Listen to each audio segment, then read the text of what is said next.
ये वीडियो है जो नवंबर 2019 की आरटीपी थी उसके ऊपर। इसमें 11th क्वेश्चन से लेकर 24th तक जो क्वेश्चंस हैं वो कंप्लीट करेंगे आज हम।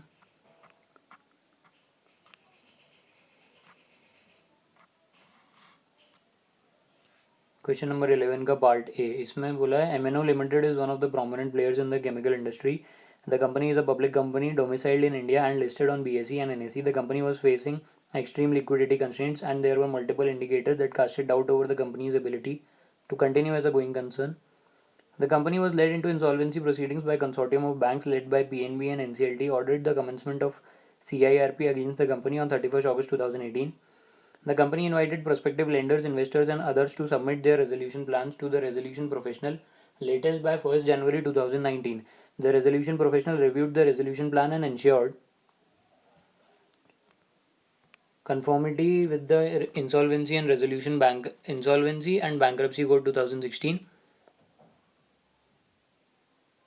The compliant plans were presented to the Committee on Creditors on 2nd February 2019, and the resolution plan submitted by PQR Limited was evaluated as highest evaluated.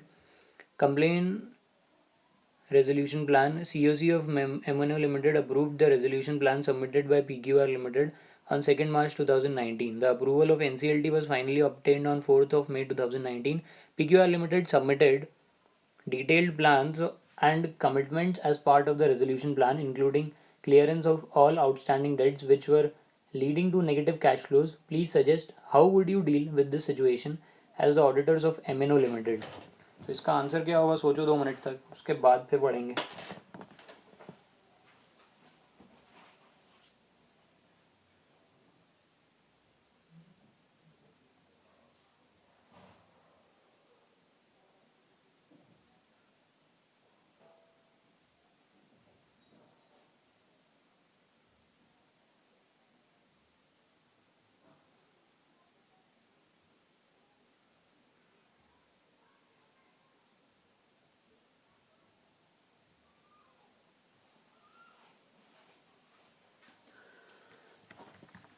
तो इसका आंसर होगा स्टैंडर्ड्स ऑन ऑडिटिंग के ऊपर question है. So answer to this question is as per SA 570 going concern.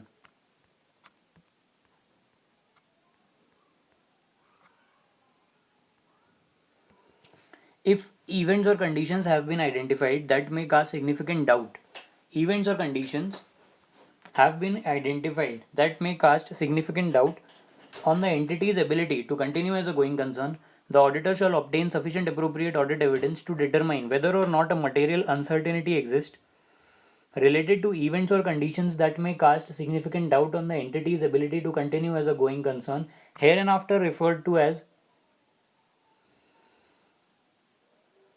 material uncertainty, through performing additional audit procedures, including consideration of mitigating factors. These procedures shall include where management has not yet performed an assessment of the entity's ability to continue as a going concern, requesting management to make its assessment, evaluating management plans for future actions in relation to its going concern assessment, whether the outcome of these plans is likely to improve the situation, and whether the management's plan are feasible in the circumstances. Management plans are feasible in the circumstances. Where the entity has prepared a cash flow forecast and analysis of the forecast is a significant factor in considering the future outcome of events or conditions, in evaluating the reliability of the underlying data generated to prepare the forecast, and determining whether there is adequate support for the assumptions underlying the forecast. Considering whether any additional fact or information have become available since the date on which the management made its assessment, requesting written representation from management, and where appropriate those charged with governance regarding their plans for future actions and the feasibility of these plans. The auditor shall evaluate whether sufficient appropriate audit evidence has been obtained regarding, and shall conclude on the appropriateness of management's use of the going concern basis of accounting in the preparation of the financial statements. If events or conditions have been identified that may cast significant doubt on the entity's ability to continue as a going concern, but based on the audit evidence obtained, the auditor concludes that no material uncertainty exists, The auditor shall evaluate whether, in view of the requirements of the applicable financial reporting framework, the financial statements provide adequate disclosures about these events or conditions. In the instant case, the approval of the resolution plan is a significant mitigating factor to counter the going concern issues of MNO Limited. PQR Limited has submitted a detailed plan and commitments that has been given as part of the resolution plan, which includes clearance of all outstanding debts which were leading to negative cash flows. Therefore, it can be said that the events and conditions are mitigated effectively, and there is no material uncertainty in relation to the ability of the company to continue as a going concern. हो गया. इसके points क्या क्या थे? Where the management has not permitted,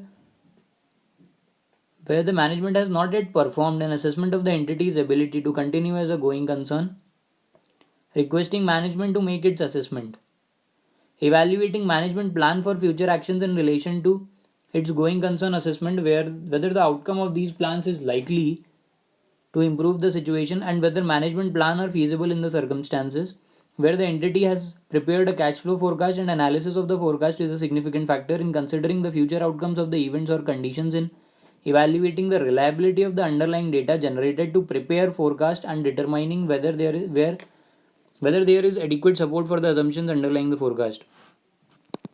Second question.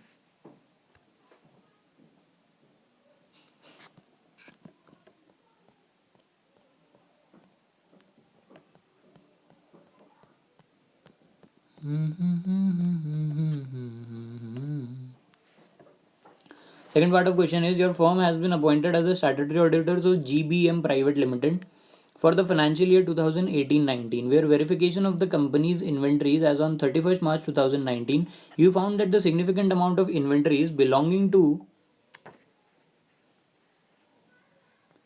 the company are held by other parties. However, the company has kept all the records of the inventories maintained by other parties. However, the company has kept all the records of the inventory maintained by other parties. ठीक है. The company, नहीं, what is your duty as an auditor in order to ensure that third parties are not such with whom the stock should not be held, and the stock as disclosed in the company's records actually belongs to them? So answer to this question is, as per SA 501, audit evidence, initial audit, nahi, audit evidence specific considerations for selected items. As per SA 501, audit evidence, specific considerations for selected items when inventory under the custody and the control of a third party is material to the financial statements, the auditor shall obtain sufficient appropriate audit evidence regarding the existence and condition of that inventory by performing one or both of the following. Request confirmation from the third party as to the quantities and condition of inventory held on behalf of the entity. Second, perform inspection or other audit procedures appropriate in the circumstances. For example, where information is obtained that raises doubt about the integrity and objectivity of the third party, the auditor may consider it appropriate to perform other audit procedures instead of or in addition to confirmation with the third party. Examples of other audit procedures include attending or arranging for another auditor to attend the third party's physical counting of inventory if practicable, obtaining another auditor's report or a service auditor's report on the adequacy of the third party's internal control for ensuring that inventory is properly counted and adequately safeguarded, inspecting documentation regarding inventory held by third parties, for example warehouse receipts, requesting confirmation from other parties when inventory has been pledged as collateral. तो ये सारे points आपको check करने हैं जब third party के पास हो कि कोलेटरल पे तो नहीं दे दिया, प्लेस तो नहीं कर दिया, डॉक्यूमेंट इंस्पेक्ट करना है, वेयर हाउस में रखा है ना उसके पास कि नहीं, सेफ गार्डेड एसेट्स की ऑब्टेनिंग, दूसरे ऑडिटर की रिपोर्ट मंगवा लो, सर्विस ऑडिटर की रिपोर्ट मंगवा लो कि भाई इन्वेंट्री चेक करी कि नहीं करी तुमने, इंटरनल कंट्रोल्स कैसे हैं, ठीक है कि नहीं, अटेंड करवा लो, किसी दूसरे को बोलो कि भाई जाकर अटेंड कर लो अगर प्रैक्टिकेबल हो तो. Next question. Question number 12. Mr. Ram Kapoor, Chartered Accountant, has been appointed as the statutory auditor by XYZ Private Limited for the audit of their financial statements for the financial year for the year 2018-19. The company has mentioned in the audit terms that they will not be able to provide internal audit reports to Mr. Ram during the course of audit. Further, company also imposed some limitations on scope of Mr. Ram. What are the preconditions Mr. Ram should ensure before accepting or refusing the proposal? Also advise whether Mr. Ram should accept the proposed engagement or proposed audit engagement or not. देखो पहला तो इसमें ये पूछा नहीं है कि accept करना है कि रिजेक्ट करना है, ये क्वेश्चन पहला क्वेश्चन नहीं है. पहला क्वेश्चन ये है कि प्री कंडीशंस क्या है. एक्सेप्ट और रिफ्यूज़ करने से पहले की प्री कंडीशंस क्या होती हैं वो बताओ, और फिर उसके बाद बताओ कि एक्सेप्ट करना है कि नहीं करना है.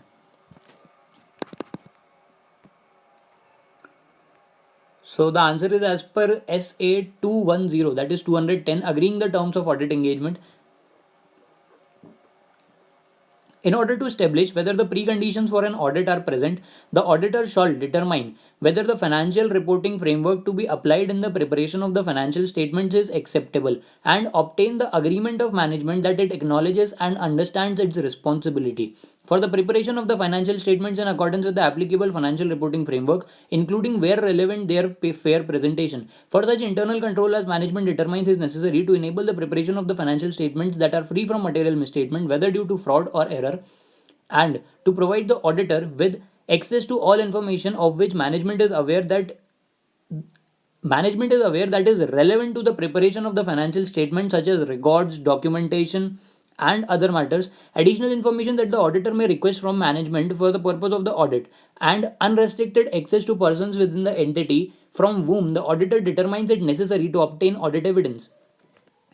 Further, if management or those charged with governance imposes a limitation on the scope of the auditor's work in the terms of proposed audit engagement, such that the auditor believes that the limitation will result in auditor disclaiming an opinion on the financial statements, the auditor shall not accept such a limited engagement as an audit engagement, unless required by law or regulation to do so. In addition, if the preconditions for an audit are not present, the auditor shall discuss the matter with management, unless required by law or regulation to do so. The auditor shall not accept the proposed audit engagement. In the instant case, Mr. Ram should not accept the appointment as statutory auditor of XYZ Private Limited due to the limitation imposed on the scope of his work. तो इसमें तीन point हैं ये वाले. To provide the auditor with access to all information of which management is aware, additional information that the auditor may request from the management, unrestricted access to persons within the entity from whom the auditor determines it necessary to obtain audit evidence.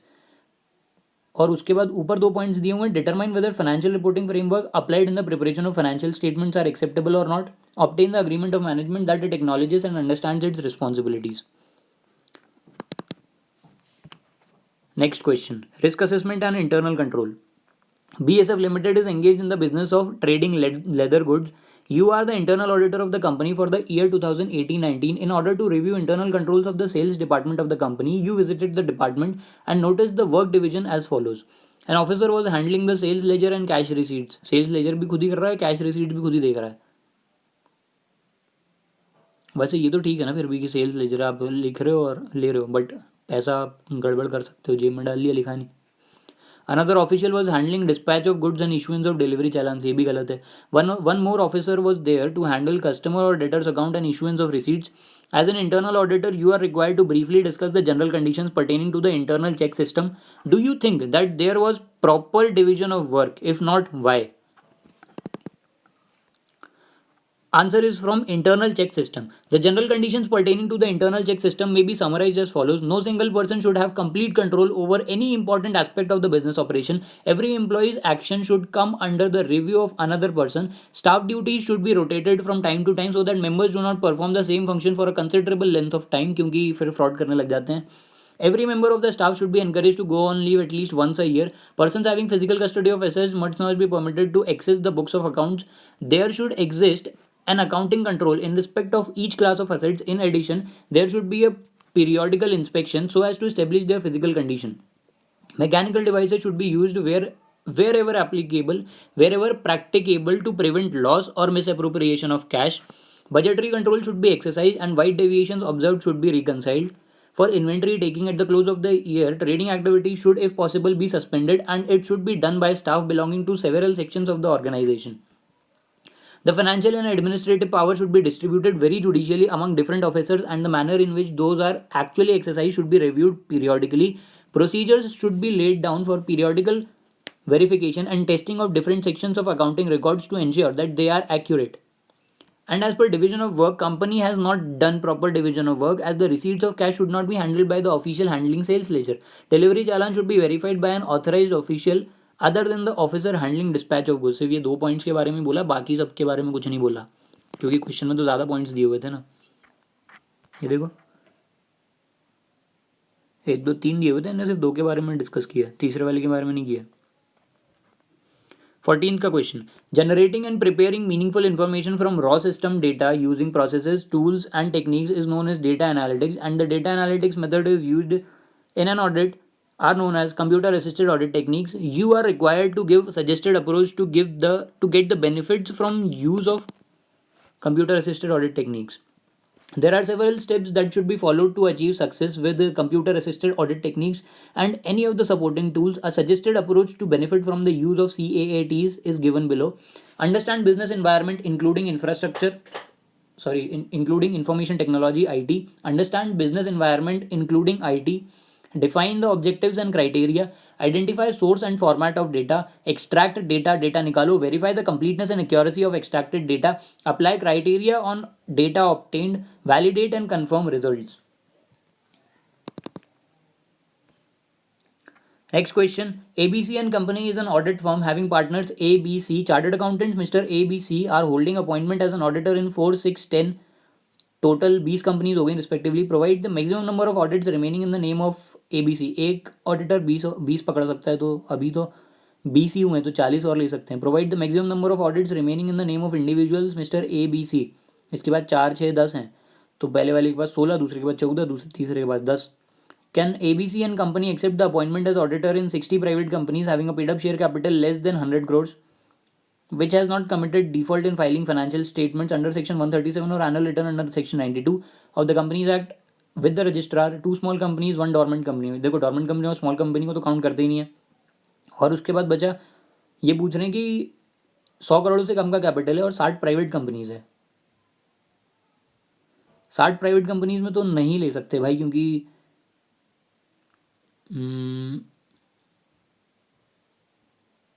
20 तो already हैं इनके पास. Would your answer be different if out of these 60 private companies, 45 companies are having a paid up share capital of 110 crores each? Check करते हैं क्या है answer. Facts of the case. In the instant case, Mr. A is holding appointment in 4 companies where Mr. B is having appointment in 6 companies and Mr. C is having appointment in 10 companies. In aggregate, all 3 partners are having 20 audits. Provisions and explanation. As per section 141 subsection 3 clause G of the Companies Act 2013, a person shall not be eligible for appointment as an auditor if he is in full-time employment elsewhere or a person or a partner of a firm holding appointment as its auditor. If such person or partner is at the date of such appointment or reappointment holding appointment as auditor of more than 20 companies other than 1-person company, dormant company, small company, private company having paid up share capital less than 100 crores. Okay. So private company which has not committed a default in filing in financial statements under section 137 in said act or annual return under section 92 of the said act with the registrar. As per section 141 subsection 3 clause G, this limit of 20 companies audit is per person. In the case of an audit firm having 3 partners, the overall ceiling will be 3 into 20, 60 of company audits.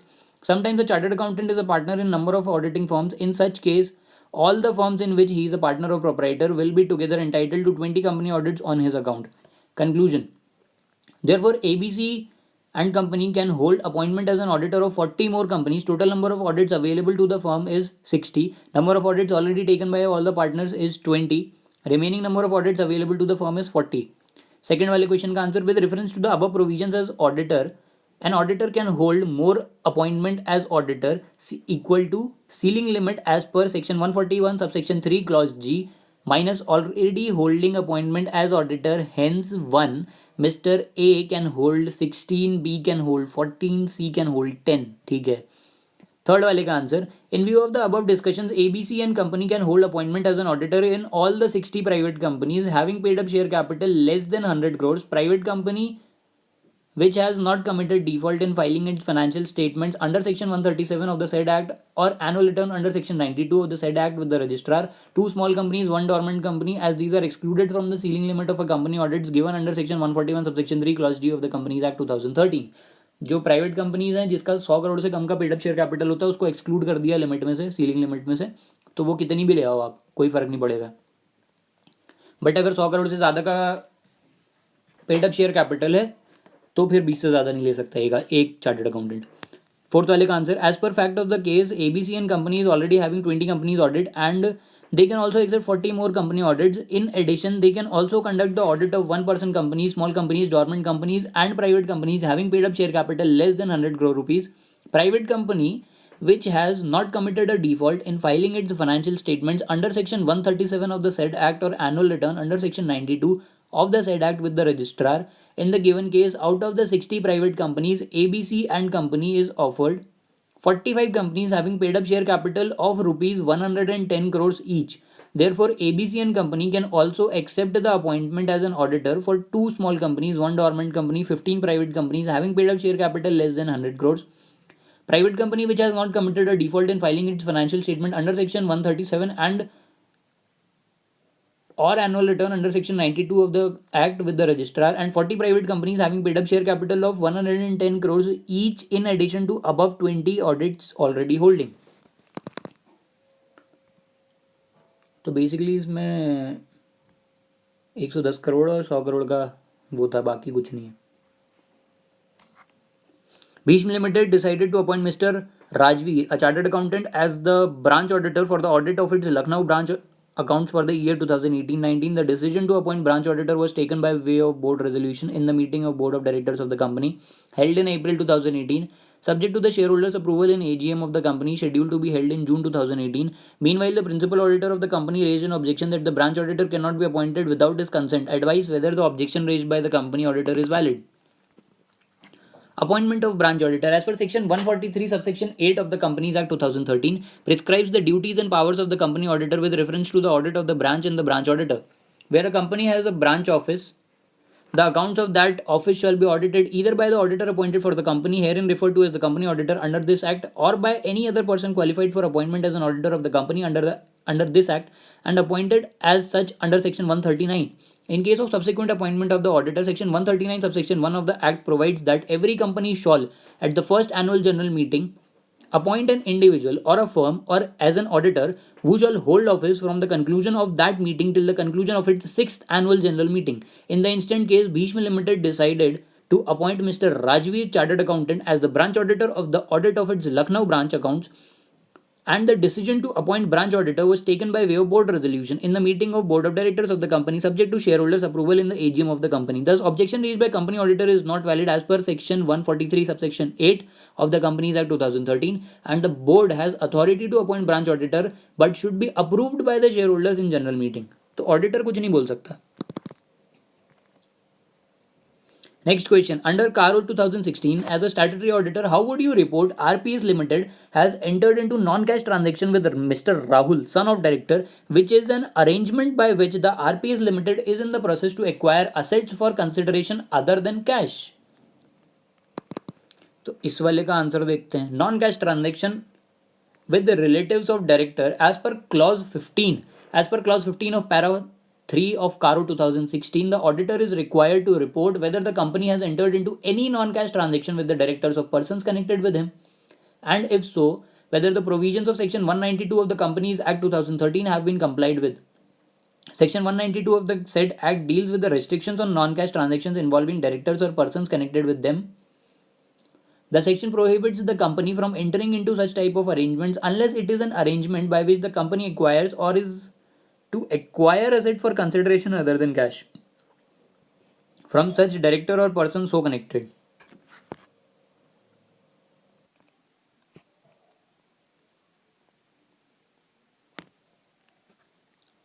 In the instant case, RPS Limited has entered into non-cash transaction with Mr. Rahul, son of director, which is an arrangement by which RPS Limited is in process to acquire assets for consideration other than cash.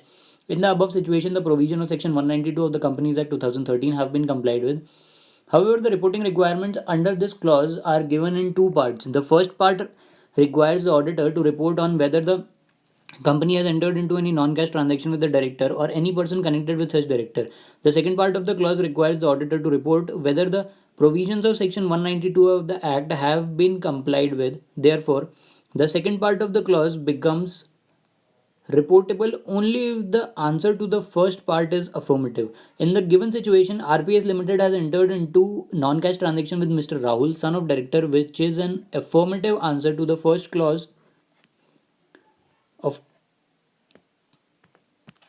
which is an affirmative answer to the first part of the clause 15 of para 3 of CARO 2016. Thus, reporting is required for the same. Draft report is given below. According to the information and explanations given to us, the company has entered into non-cash transaction with Mr. Rahul, son of one of the directors, during the year for the acquisition of assets which in our opinion is covered under the provisions of section 192 of the Companies Act 2013.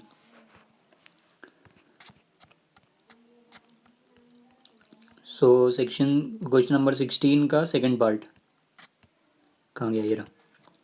इसमें कारों के हिसाब से लिखना है. Second question part second है is NSP Limited has its factory building appearing as fixed assets in its financial statements in the name of one of its directors who was overlooking the manufacturing activities. Fixed assets, clause 1. Title deed of immovable property in the name of director. As per clause 1 part C of the para 3 of CARO 2016, the auditor is required to report on whether the title deeds of immovable property are held in the name of the company. If not, provide the details thereof. The auditor should verify the title deeds available and reconcile the same with the fixed assets register. The scrutiny of title deeds of the immovable property may reveal a number of discrepancies between the details in the fixed assets register and details available in the title deeds. This may be due to various reasons which needs to be examined. In the given case, NSP Limited has its factory building appearing as fixed assets in its financial statements in the name of director. Thus, the auditor shall report on the same under clause 1 part C of para 3 of CARO 2016. The reporting under this clause where the title deeds in the immovable property are not held in the name of the company may be made incorporating following details in the form or table or otherwise. In case of land, total number of cases, whether leasehold or freehold, gross block and net block, asset balance sheet date and remarks if any. In case of buildings, total number of cases, gross block and net block, asset balance sheet date and remarks if any. खत्म. 16th का part B. इसका question है KPI Limited is a company on which international standards on auditing are applicable along with standards on auditing issued by ICAI. The company appointed a new auditors for the audit of the financial statement year ended 31st March 2019 after doing all appointment formalities. Therefore, the auditor's report referred the international standard on auditing in addition to the standards on auditing issued by ICAI. As an expert, you are required to advise the auditor regarding auditor's report for audits conducted in accordance with both the standards. वो generally accepted accounting principles और वो special purpose accounting लग जाएगी इसमें शायद ना. Forming an opinion SS 700 लग रहा है. Auditors report for audits conducted in accordance with both standards on auditing issued by ICAI and international standards on auditing or auditing standards of any other jurisdiction. As per SA 700, forming an opinion. As per SA 700, forming an opinion and reporting on financial statements, an auditor may be required to conduct an audit in accordance with in addition to the standards on auditing issued by ICAI, the international standards on auditing or auditing standards of any other jurisdiction. If this is the case, the auditor's report may refer to the standards on auditing in addition to the international standards on auditing or auditing standards of such other jurisdiction, but the auditor shall do so only if there is no conflict between the requirements in ISA or such auditing standards of other jurisdiction and those in SAs that would lead the auditor to form a different opinion, or not to include an emphasis of matter paragraph or other matter paragraph that in the particular circumstances is required by SAs. And the auditor's report includes at a minimum each of the elements set out in auditor's report prescribed by law or regulation discussed above when the auditor uses the layout or wording specified by the standards on auditing. However, a reference to law or regulation in above paragraph shall be read as reference to the standards on auditing. The auditor's report shall thereby identify such standards on auditing. When the auditor's report refers to both the ISAs or the auditing standards of a special jurisdiction and the standards on auditing issued by ICAI, the auditor's report shall clearly identify the same, including the jurisdiction of origin of the other auditing standards. खतरनाक question था वाला. Next question is question number 17. Anvisha Limited is a company engaged in the business of software development. It is one of the largest companies in this sector with a turnover of 25,000 crore rupees. The operations of the company are increasing constantly. However, the focus of the management is more on cost cutting in the coming years to improve its profitability. In respect of the financial statements of the company which are used by various stakeholders. Some fraud was observed in respect of assets reported therein, due to which those stakeholders suffered damages. As a result, those stakeholders applied to tribunal for change of auditor on the basis that auditor is colluded in the fraud. Wow. Elucidate the power of tribunal to change the auditor of a company if found acted in a fraudulent manner as provided under subsection 5 of section 140 of the Companies Act 2013. This is for liabilities of auditor.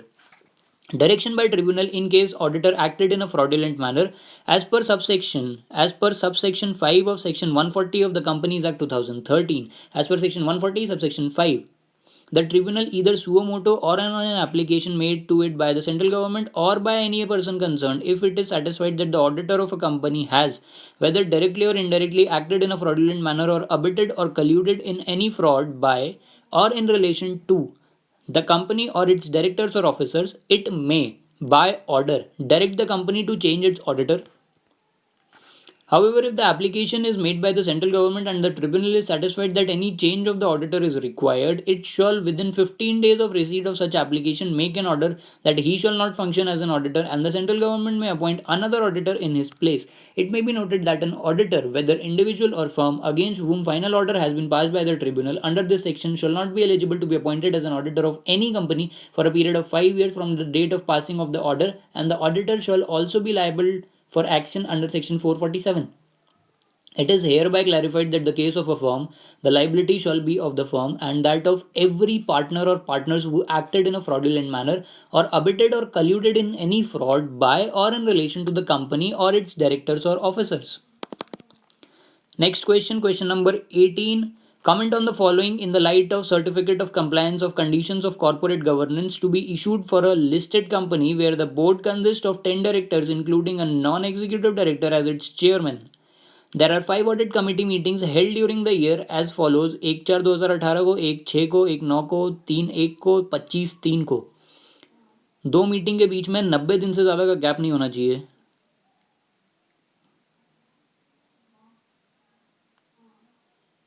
There are 4 independent directors. One of them resigned on 25/5/2018.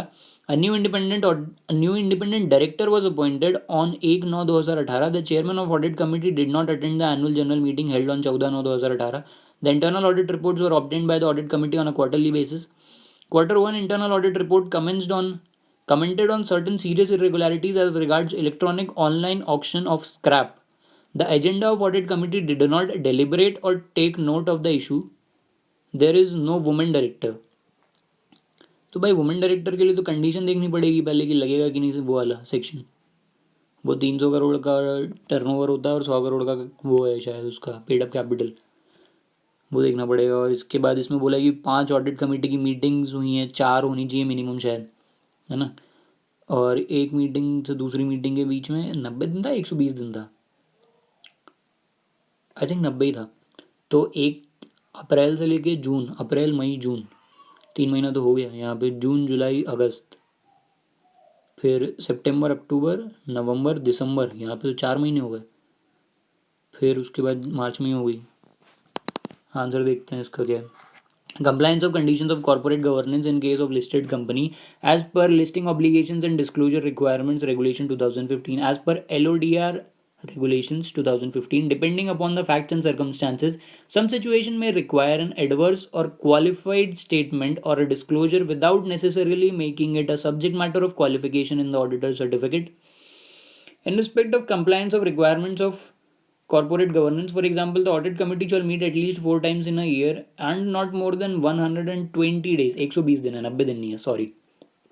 Shall lapse between 2 meetings. The number of days between the meeting held on 1/9/2018 and 3/1/2019 is more than, वैसे भी हो ही गया था 90 दिन, मतलब 120 दिन से ज़्यादा. Hence, it is non-compliance and would require qualification in certificate of corporate governance. Since the chairman is a non-executive director, there should be 1/3 of directors rounded to next integer to be independent. In this case, 4 directors needed to be independent. इसमें लिखा था क्या कुछ? There are 4 independent directors. One of them resigned. एक चला गया, 3 बचे. A new independent auditor was appointed on 1/9. 4 महीने तक तो कोई था ही नहीं. और listed company board of directors 10 हैं, including non executive director as its chairman. तो 10 में से एक नॉन एग्जीक्यूटिव है जो चेयरमैन है, तो बचे 9। 9/1/3 इज 3 और 3 है तो 3 ही इंडिपेंडेंट है, तो क्या दिक्कत है? In this case 4 directors needed to be independent. 4 directors चाहिए थे, नीडी वो मतलब उसको भी इंक्लूड किया नॉन एग्जीक्यूटिव डायरेक्टर को भी। तो 3.333 हो गया, तो नेक्स्ट इंटीजर पे 4 हो गए। 4 directors needed to be independent. Any vacancy during the shortfall of independent directors should be filled within next 3 months or before the start of next meeting, whichever is later. 3 महीने के अंदर या फिर next meeting start होने से पहले, whichever is later, नहीं 3 महीने या फिर मीटिंग स्टार्ट होने के, whichever is later, मीटिंग हो गई या फिर 3 महीने हो गए, जो भी बाद में होगा तब तक अपॉइंट हो जाना चाहिए था। In the instant case, since the independent director was appointed after lapse of 3 months, that is on 1/9/2018, and the next first meeting and after next first meeting on 1/6/2018, there is a default which would require qualification in certificate on corporate governance. Next question was, the chairman of audit committee did not attend the annual general meeting held on 14/9/2018. भाई chairman को तो attend करनी चाहिए audit committee की। Chairman shall be present at the AGM to answer shareholders' queries. In the given scenario, Chairman of Audit Committee did not attend the annual general meeting held on 14/9/2018, which is not in order or compliance. Fourth part, the internal audit reports were obtained by Audit Committee on quarterly basis. Q1 internal audit report commented on certain serious irregularities as regards electronic online auction of scrap. The agenda of Audit Committee did not deliberate or take note on the issue. The audit committee shall mandatorily review the internal audit reports relating to internal control weaknesses as per part C of schedule 2, and the auditor should ascertain from the minutes of the books of the committee, of the audit committee, and other sources like agenda papers, etc., whether the audit committee has reviewed the above mentioned information. In the given situation, the agenda of audit committee did not deliberate or take note of serious irregularities mentioned in internal audit report, which is again not in compliance of conditions of corporate governance and warrant audit qualification in certificate of corporate governance, in certificate on corporate governance. Fifth point, no one woman director is appointed as a legal. The auditor should ascertain whether throughout the reporting period the board of directors comprises an optimum combination of executive and non-executive directors with at least one woman director. Therefore, there should be at least one woman director. In the given situation, there is no woman director, which is again not in compliance. अच्छा, इसमें LODR था ना, मतलब वो listed company, तो listed company में तो उसका टर्नओवर और पेड अप शेयर कैपिटल नहीं देखते, उस पर तो लगेगा वुमेन डायरेक्टर वाला section. Question number 19. In course of audit of True Princey Bank as at 31st March 2019, you observed that in a particular account there was no recovery in the past 18 months. The bank has not applied the NPA norms as well as income recognition norms to this particular account. When queried, the bank management replied that this account was guaranteed by the central government and hence these norms were not applicable. The bank has not invoked the guarantee. Comment. Would your answer be different if the advances is guaranteed by a state government? अगर central government की guarantee है तो कोई ज़रूरत नहीं होती वैसे ना। Government guaranteed advances. If the government guaranteed advances become NPA, then for the purpose of income recognition, interest on such advance should not be taken to income unless interest is realized. However, for purpose of asset classification, credit facility backed by central government guarantee, though overdue, can be treated as NPA only when the central government repudiates its guarantee when invoked. Since the bank has not revoked the guarantee, the question of repudiation does not arise. Hence, the bank is correct to the extent of not applying the NPA norms for provisioning purpose, but this exemption is not available in respect of income recognition norms. Hence, the income to the extent not recovered should be reversed. Interest जब receive होगा तभी book करेंगे. The situation would be different if the advance is guaranteed by the state government because this exception is only applicable for state government guarantee advances, not where advance is to be considered as NPA if it remains overdue for more than 90 days. In case the bank has not invoked the central government guarantee, though the amount is overdue for long, the reasoning for the same should be taken and duly reported in LFAR. भाई इसमें क्या बोला था? State government. Comment would your answer be same if the guarantee is given by state government?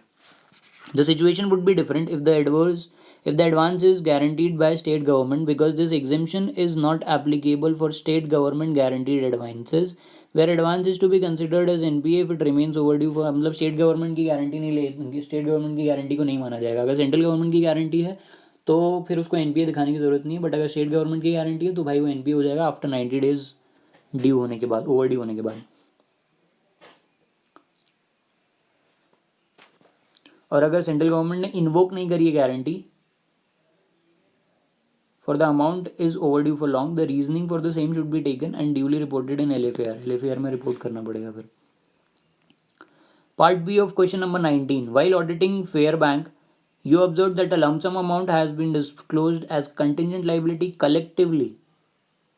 You are therefore requested by the management to guide them about the disclosure requirement of contingent liabilities for banks. Contingent liabilities for bank. The third schedule to the Banking Regulation Act 1949. Wow. Third schedule to the Banking Regulation Act 1949 requires the disclosure of the following as a footnote to the balance sheet. Footnote में दिखाना पड़ता है balance sheet की contingent liabilities को. Claims against the bank not acknowledged as debt, liability for partly paid investment, liability on account of outstanding forward exchange contracts, guarantee given on behalf of constituents in India or outside India, acceptance, endorsement and other obligations, other items for which the bank is contingently liable, bills for collection should be. Bills for collection का तो second part है ना, इसमें दिखाने की क्या ज़रूरत है. कंटिजेंट लाइबिलिटीज, कंटिजेंट लाइबिलिटी में तो ये 1 से लेकर 6 तक है बस. Guarantee given on behalf of constituents, acceptance, endorsement and other obligations, other items for which the bank is contingently liable, liability on account of outstanding forward exchange contract, liability for partly paid investment, claim against the bank not acknowledge as debt. Next question is on NBFC ICC. नया question था ये वाला. Shivam and Company LLP are the auditors of NBFC Investment and Credit Company. Some of the team members of the audit team who audited the NBFC have left the firm, and the new team members are in discussion with the previous team members who are still continuing with the firm regarding the verification procedures to be performed. In this context, please explain what verification procedures should be performed in relation to the audit of NBFC. NBFC Investment and Credit Company, NBFC ICC. Physically verify all the shares and securities held by a NBFC. Where any security is lodged with an institution or bank, a certificate from the bank or institution to that effect must be verified. Verify whether the NBFC has not advanced any loan against security of its own shares. Verify that dividend income wherever declared by a company has been duly received by a non-NBFC, and interest wherever due, except in case of NPAs, have been duly accounted for. NBFC prudential norms directions require dividend income or shares of companies and units of mutual fund to be recognized on cash basis. However, the NBFC has an option to account for dividend income on accrual basis if the same has been declared by the body corporate in its annual general meeting and its right to receive the payment has been established. Income from bond or debentures of corporate bodies is to be accounted on accrual basis only if the interest rate on these instruments is predetermined and the interest is serviced regularly and not in arrears. Test check bills or contracts notes received from brokers with reference to the prices vis-a-vis the stock market quotations on the respective dates. Verify the board minutes for purchase and sale of investments. Ascertain from the board resolution or obtain a management certificate to the effect that the investments so acquired are current investments or long-term investments. Check whether the investments have been valued in accordance with NBFC prudential norm directions and adequate provision for fall in the market value of securities wherever applicable have been made there against as required by the directions. Obtain a list of subsidiary or group companies from the management and verify the investment made in subsidiary or group companies during the year. Ascertain the basis for arriving at the price paid for the acquisition of such shares. Check whether investments in unquoted debentures or bonds have not been treated as investments but are term loans or other credit facilities for the purposes of income recognition and asset classification. An auditor will have to ascertain whether the requirements of AS 13 accounting for investments or other accounting standards as applicable to the extent they are not inconsistent with the directions have been duly complied with. NBFC, in respect of shares or securities held through a deposit, obtain a confirmation from the depository regarding the shares or securities held by it on behalf of the NBFC. Verify that securities of the same type or class are received back by the lender or paid by the borrower at the end of the specified period together with all corporate benefits. Therefore, that is dividends, rights, bonus, interest or any other rights or benefits accruing thereon. Verify changes received or paid in respect of securities lent or borrowed. Obtain a confirmation from the approved intermediary regarding securities deposited with or borrowed from it as at the year end. An auditor should examine whether each loan or advance has been properly sanctioned. He should verify the conditions attached to the sanction of each loan or advance, that is, limit on borrowings, nature of security, interest, terms of repayment, etc. An auditor should verify the security obtained and agreements entered into, if any, with the concerned parties in respect of advances given. He must ascertain the nature and value of security and the net worth of the borrower or guarantor to determine the extent to which an advance could be considered realizable. Obtain balance confirmation from the concerned parties. As regards bill discounting, verify that proper records or documents have been maintained for every bill discounted or rediscounted by the NBFC. Test check some transaction with reference to the documents maintained and ascertain whether the discounting charges, wherever due, have been duly accounted for by the NBFC. Check whether the NBFC has not lent invested in excess of the specified limits to any single borrower or group of borrowers as per NBFC prudential norms. An auditor should verify whether the NBFC has an adequate system of proper appraisal and follow up of loans and advances. In addition, he may analyze the trend of its recovery performance to ascertain that the NBFC does not have an unduly high level of NPAs. Check the classification of loans and advances, including bills purchased and discounted, made by a NBFC into standard assets, substandard assets, doubtful assets, loss assets, and the adequacy of provisions for bad and doubtful debts as required by NBFC prudential norms directions. The above checklist is not exhaustive, it is only illustrative. There could be various other audit procedures which may be performed for audit of an NBFC. Next question is question number 21. You are doing tax audit of private limited company for the financial year ending 31st March 2019. During audit, you notice that the company is not regular in deposit of VAT or GST and there remains pendency every year. The details of VAT or GST payable are as follows. GST payable as on 31st March 2018 for financial year 2017-18 was rupees 200 lakhs, and out of which rupees 100 lakhs was paid on 15th of September 2018 and 50 lakhs on 30th March 2019, and the balance of 50 lakh paid on, अच्छा 200 है तभी तो, अच्छा उसके बाद जो 50 लाख पे किया वो 16 सितंबर को पे किया. GST payable of current financial year 2018-19 was 100 lakhs, and out of this 40 lakh rupees was paid on 25/5/2018 and balance of rupees 60 lakh remain unpaid till the due date of return. The date of tax audit report and due date of return was 30th September. Now, as a tax auditor, how or where the said transaction will be reflected in tax audit report under section 43B clause A. Reporting in tax audit report.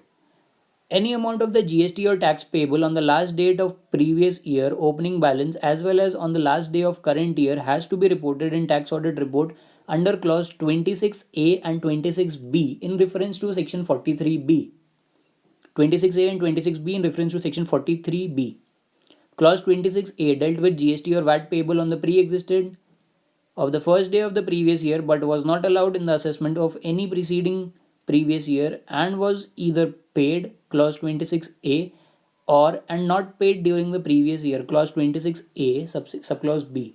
The details will be as under. In regard to opening balances, liability pre-existed on the previous year. Section 43B, clause A, nature of liability, VAT or GST, outstanding opening balance not allowed in previous year is 100 lakhs. Amount paid or set off during the year is 50 lakhs. Amount written back to P&L account 0. Amount unpaid at the end of the year is 50 lakhs. It has been assumed that 50 lakhs was allowed in the last year as it was paid before the due date of return. मतलब वो जो 50 लाख पे किया था पहले उसको उधर ही डाल दिया, नए वाले ईयर में नहीं लेके आए. Liability incurred during the previous year. Section 43B, clause A, VAT or GST. 100 lakh amount incurred in previous year but remaining outstanding on last day of previous year. 40 lakh amount paid or set off before the due date of filing return or date up to which reported in the tax audit report, whichever is earlier, is 40 lakhs. Amount unpaid on the due of filing of return or date up to which reported in the tax audit report, whichever is earlier, 60 lakhs. Oh yeah.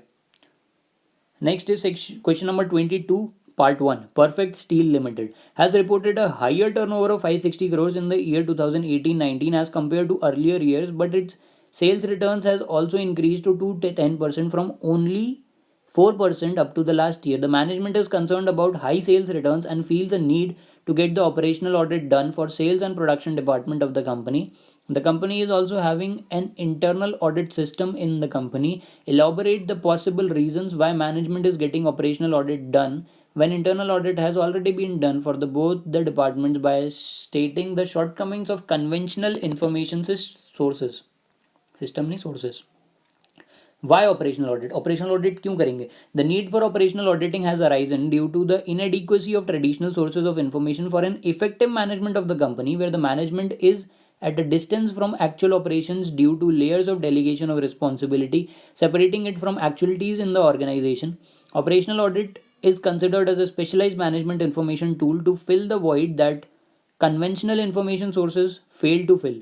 Conventional sources of management information are departmental managers' routine performance report, internal audit reports, and periodic special investigation and survey. These conventional sources fail to provide information for the best direction of the departments, all of whose activities do not come under direct observation of managers.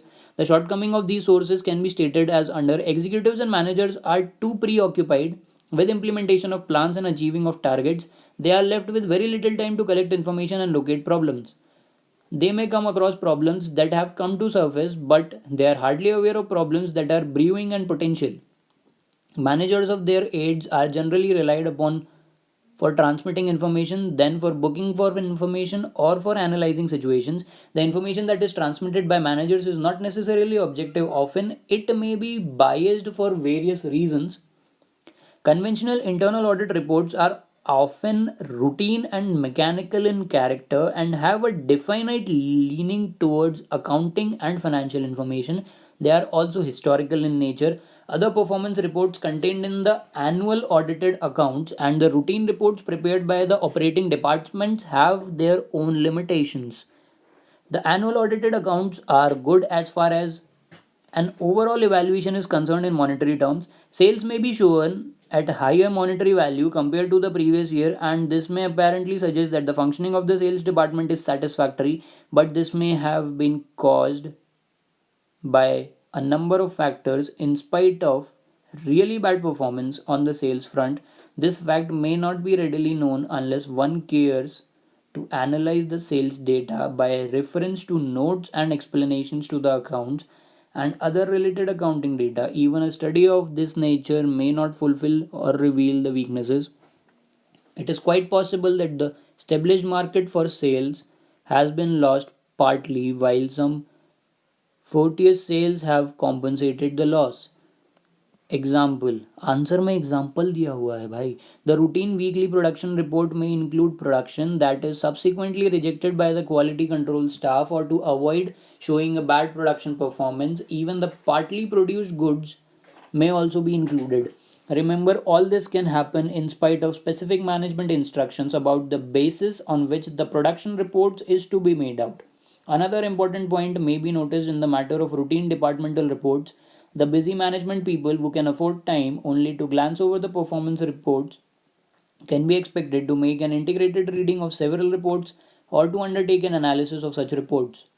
What they need is reliable, unmanipulated, and objective report which they would like to look into to understand the situation.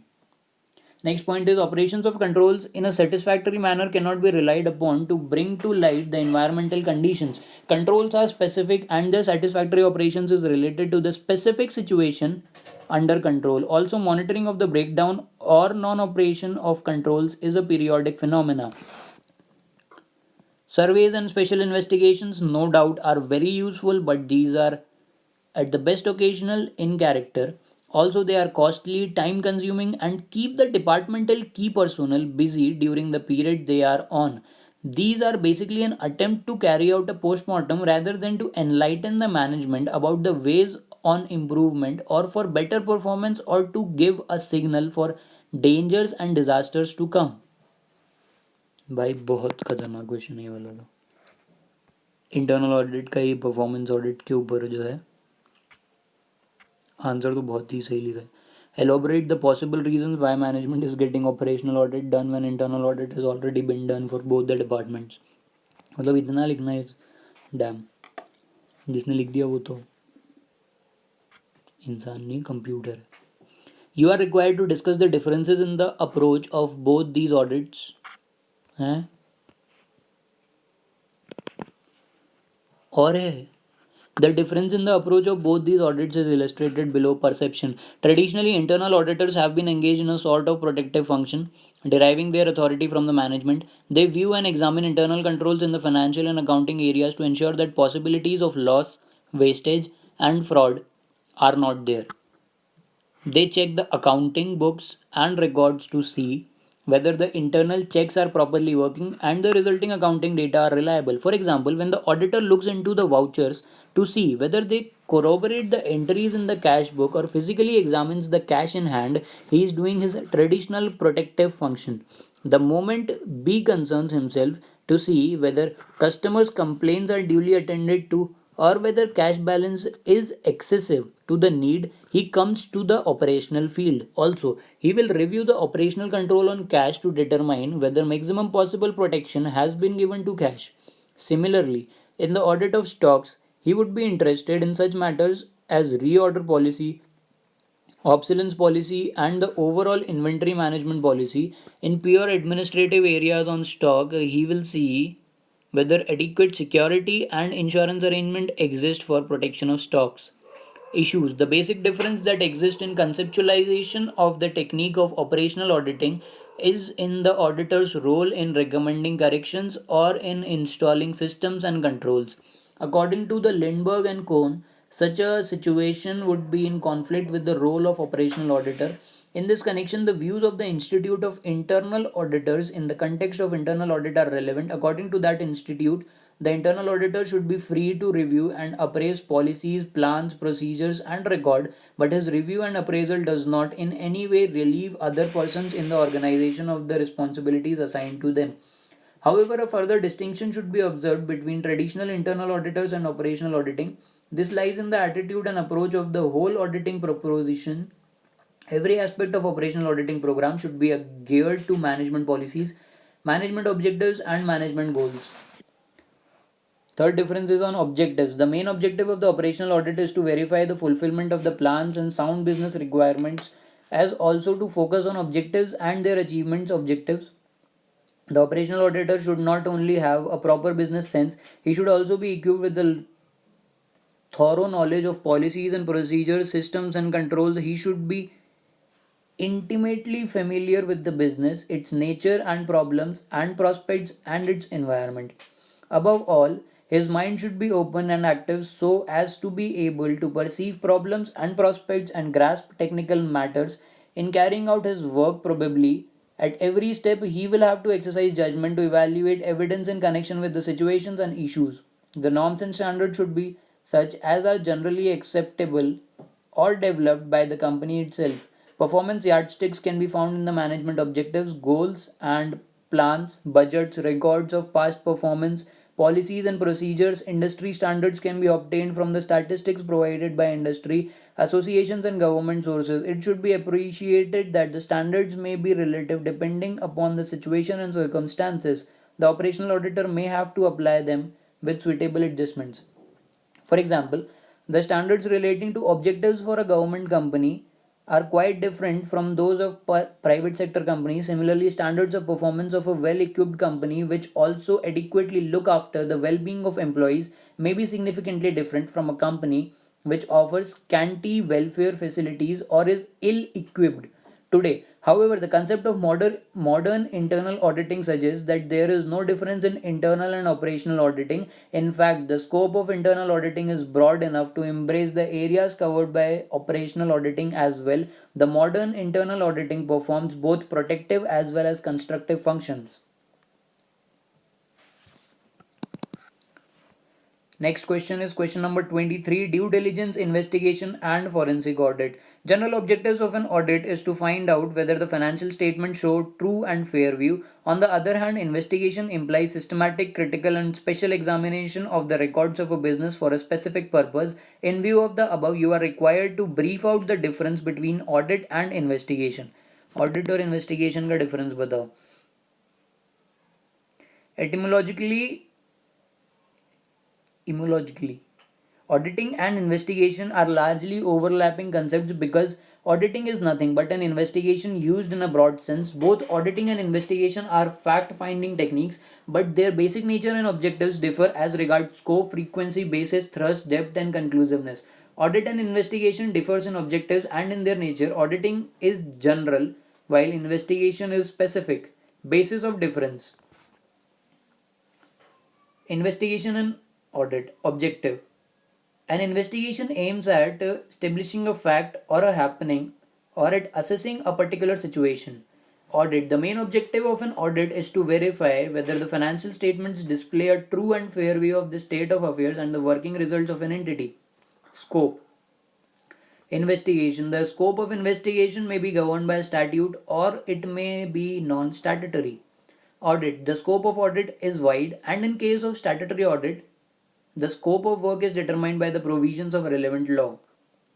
Periodicity: the work is not limited by rigid time frame. It may cover several years as the outcome of the same is not certain.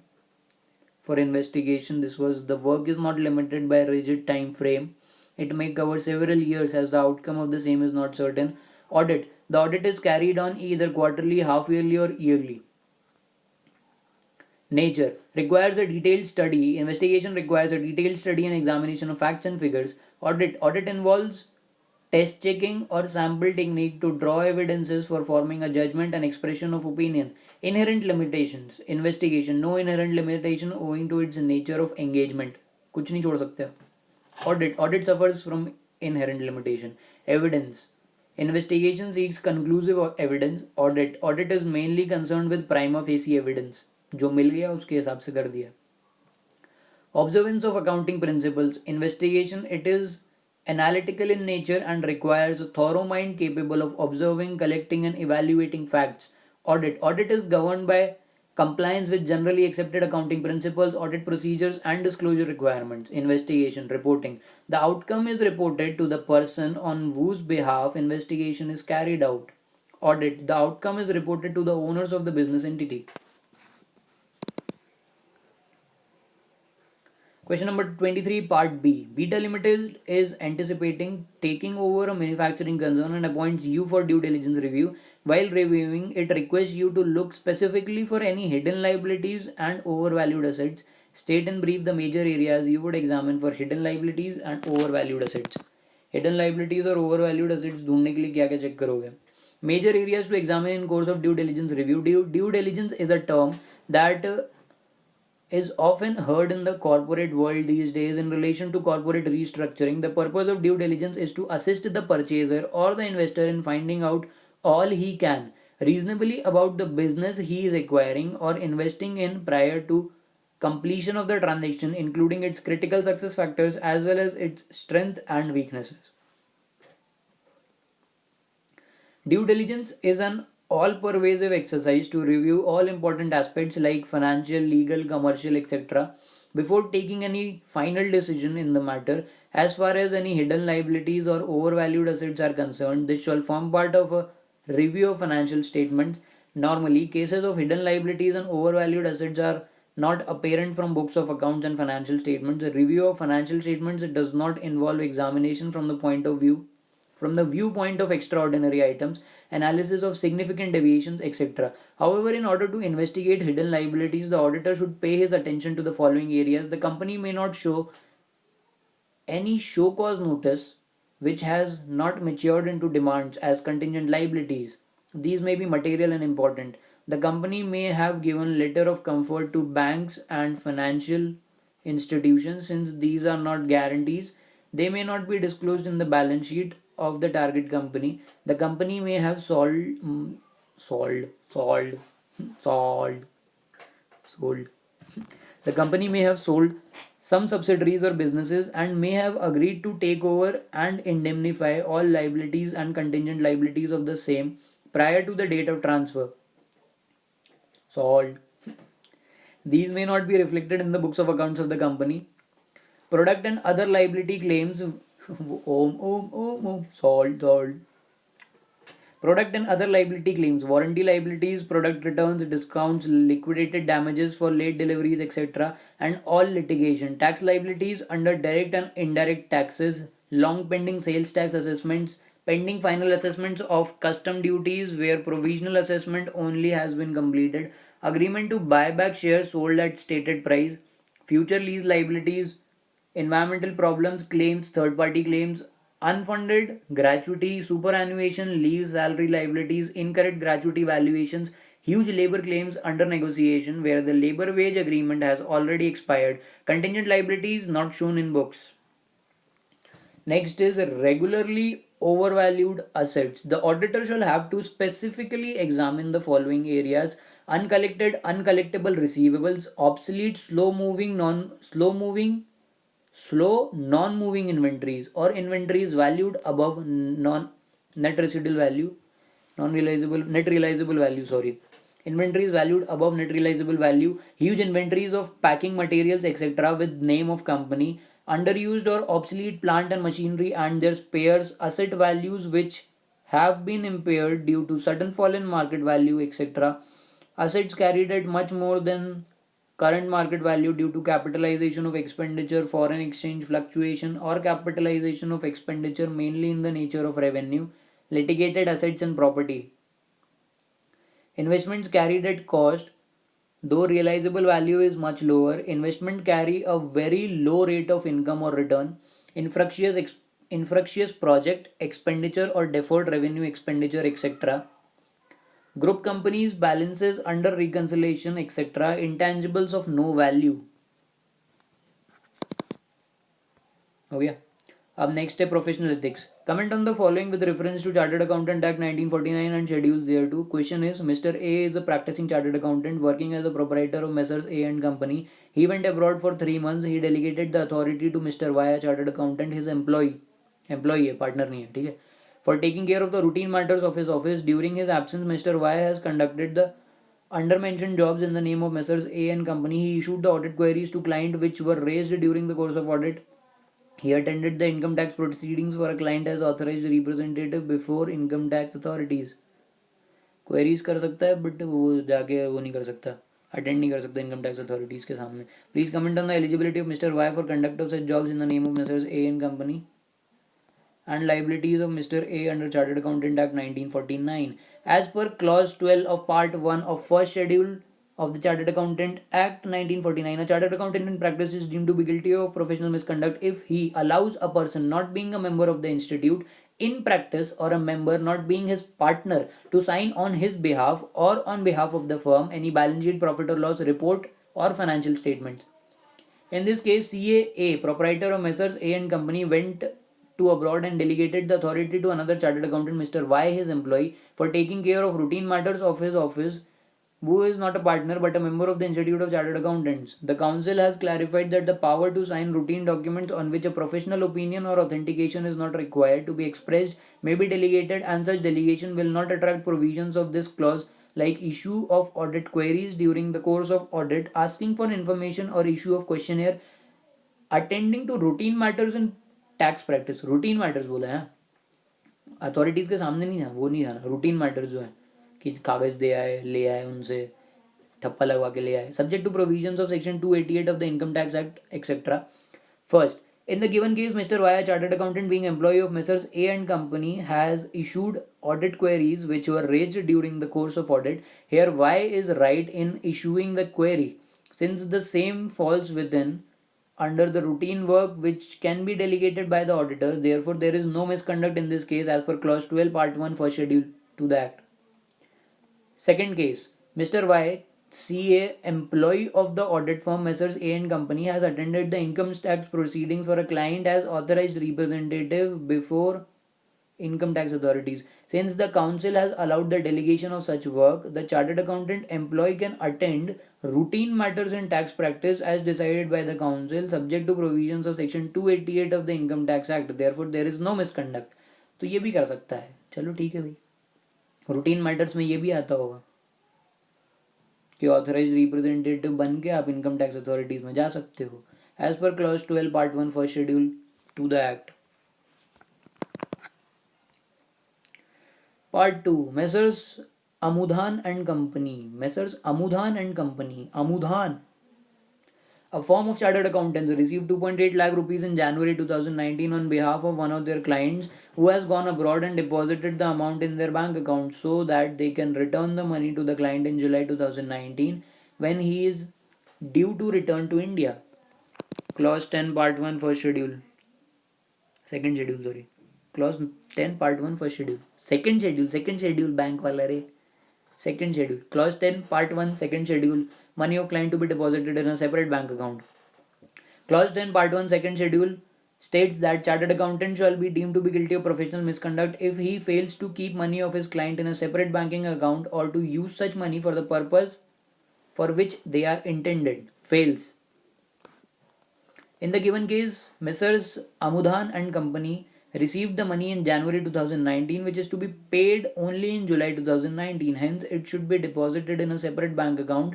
Since in this case, Messrs. Amudhan and Company has failed to keep the sum of 2.8 lakhs received on behalf of their client in a separate bank account, it amounts to professional misconduct under Clause 10, Part 1, Second Schedule. Clause 10 Part 1 Second Schedule Bank Account.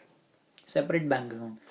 तीसरा वाला question, CA Raman, who is contesting regional council elections of institute, engages his article assistant for his election campaign, promising him that he will come in contact with influential people which will help to enhance his career after completion of his training period. Other misconduct.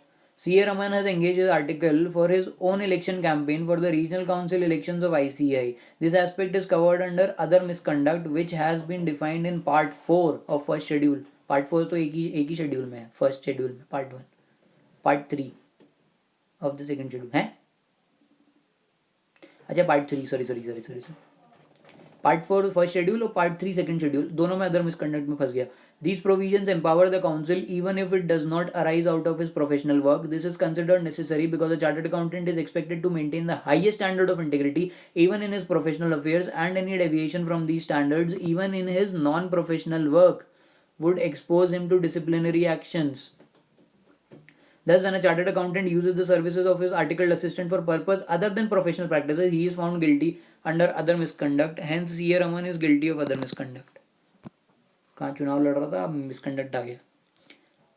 D वाला part. Mr. Anil, a practicing chartered accountant, did not complete his work relating to the audit of the accounts of a company and had not submitted his audit report in due time to enable the company to comply with the statutory requirements. Not exercising due diligence. According to Clause 7, Part 1, Second Schedule of the Chartered Accountant Act 1949, a chartered accountant in practice is deemed to be guilty of professional misconduct if he does not exercise due diligence or is grossly negligent in the conduct of his professional duties. It is a vital clause which unusually gets attracted. Unusually मतलब हमने कुछ और भी किया हो ना, तब भी आ जाता है, ये साथ में आ जाता है किसी के कि चलो मैं भी आ जाता हूँ थोड़ी सी जगह बना के. Clause 7, Part 1, Second Schedule. It is a vital clause which unusually gets attracted whenever it is necessary to judge whether the accountant has honestly and reasonably discharged his duties. The expression negligence covers a wide field and extends from the frontiers of fraud to collateral minor negligence. Where a chartered accountant had not completed his work relating to the audit of the accounts of a company and had not submitted his audit report in due time to enable the company to comply with the statutory requirements in this regard, he was guilty of professional misconduct under Clause 7. Since Mr. Anil has not completed his audit work in time and consequently could not submit audit report in due time and consequently company could not comply with the statutory requirements, the auditor is guilty of professional misconduct under Clause 7, Part 1, Second Schedule to the Chartered Accountant Act 1949.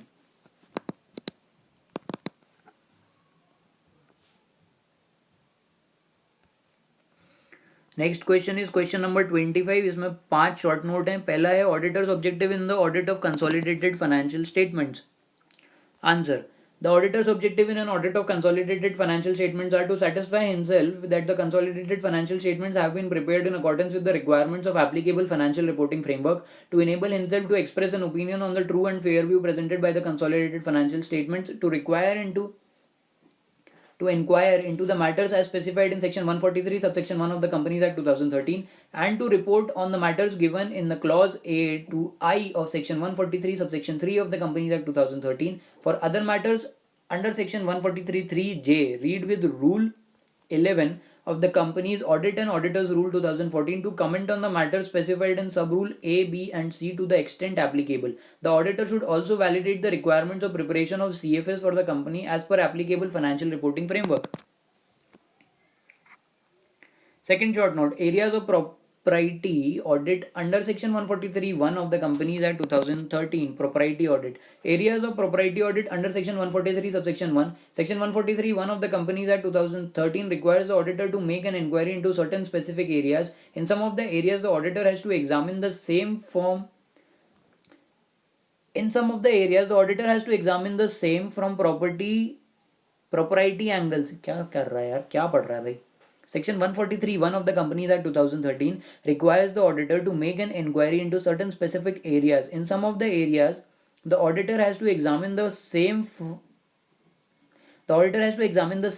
propriety angles as to whether loans and advances made by the company on the basis of security have been properly secured and whether the term on which they have been made are prejudicial to the interest of the company or its members. Whether transactions of the company which are represented merely by book entries are prejudicial to the interest of the company. Again, considering the propriety element, rationalizing the proper disclosure of loans and advances given by company is made, where the company not being an investment company or a banking company, whether so much of the assets of the company as consist of shares, debentures and other securities have been sold at a price less than that at which they were purchased by the company. Whether loans and advances made by the company have been shown as deposits. Whether personal expenses have been charged to revenue account, where it is stated in the books of accounts, in the books and documents of the company that any shares have been allotted for cash, whether cash has been actually received in respect of such allotment, and if no cash has actually been so received, whether the position as stated in the accounts book and the balance sheet is correct, regular and not misleading. A control has been set up to verify the receipt of cash in case of allotment of shares for cash. Further, if cash is not received, the books of accounts and statement of affairs should show the true picture. Part 3, Role of Auditor. Role of Auditor. Auditor's consideration while reviewing the investment department of life insurance company. Auditor's considerations while reviewing of investment department of life insurance company.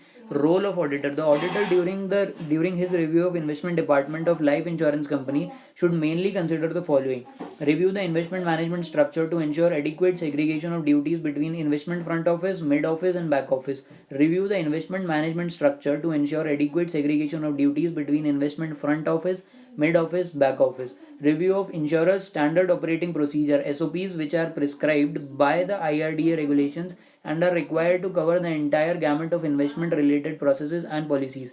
Review of insurers investment policy, review of functioning and scope and minutes of investment committee, compliance of all investment regulations, various other circulars specified by IRDA and other regulations specified in the Insurance Act 1938. Review of insurers disaster recovery backup and contingency plan.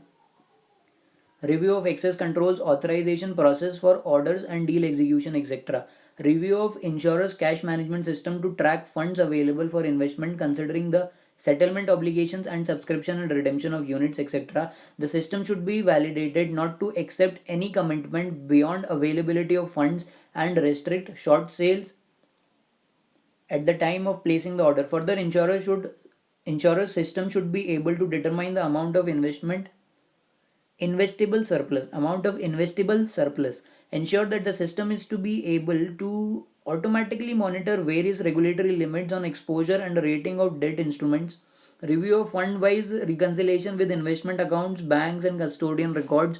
Ensure that there is split between shareholders and policyholders and earmarking of securities between various funds, namely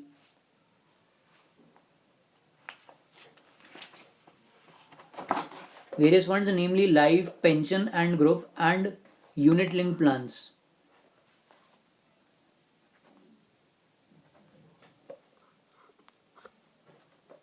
Unit linked fund. Review the arrangements and reconciliations of holdings with the insurer's custodian. Review and check insurer's investment accounting and valuation policy and the controls around this process.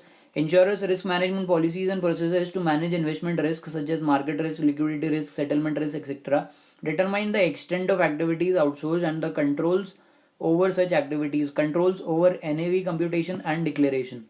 Controls over various systems interfaces such as seamless integration of data between front office and back office in the investment accounting system, flow of data from PMS to the investment accounting system, control around personal dealings, insider trading, and front running. D part, state whether a tax audit report can be revised, and if so, state those circumstances. हाँ, tax audit report revise कर सकते हैं. Normally, the report of the tax auditor cannot be revised later. However, when accounts are revised in the following circumstances, the tax auditor may have to revise his tax audit report also. Revision of accounts of a company after its adoption in the annual general meeting, change in law with retrospective effect, change in interpretation of law, CBDT circulars, notification, judgment, etc. The tax auditor should state it is a revised report, clearly specifying the reason for such revision with reference to the earlier report. 3 reason की वजह से revise कर सकते हो आप. Accounts का revision हुआ हो एजीएम में, लॉ चेंज हुआ हो रिट्रोस्पेक्टिव इफेक्ट से, और इंटरप्रिटेशन ऑफ लॉ चेंज हुआ हो. E part, the scope of quality review includes. Scope of quality review में क्या आता है, ये शॉर्ट नोट बीसी पे ही है. Examining whether the engagement partner has ensured compliance with the applicable technical standards in India and other applicable professional and ethical standards and requirements. Examining whether the engagement partner has ensured compliance with the relevant laws and regulations. Examining whether the audit firm has implemented a system of quality control as envisaged in line with the Standard on Quality Control SQC1. Quality control for firms that perform audits and reviews of historical financial information and other assurance and related service engagements. छोटा सा ही था ये भी. क्या था, examining whether the engagement partner has ensured compliance with the applicable technical standards in India and other applicable professional and ethical standards and requirements. Examining whether the engagement partner has ensured compliance with the relevant laws and regulations. Examining whether the audit firm has implemented a system of quality control as envisaged in line with the Standard on Quality Control SQC1. Quality control for firms that perform audits and review of historical financial information and other assurance related service engagements. Done.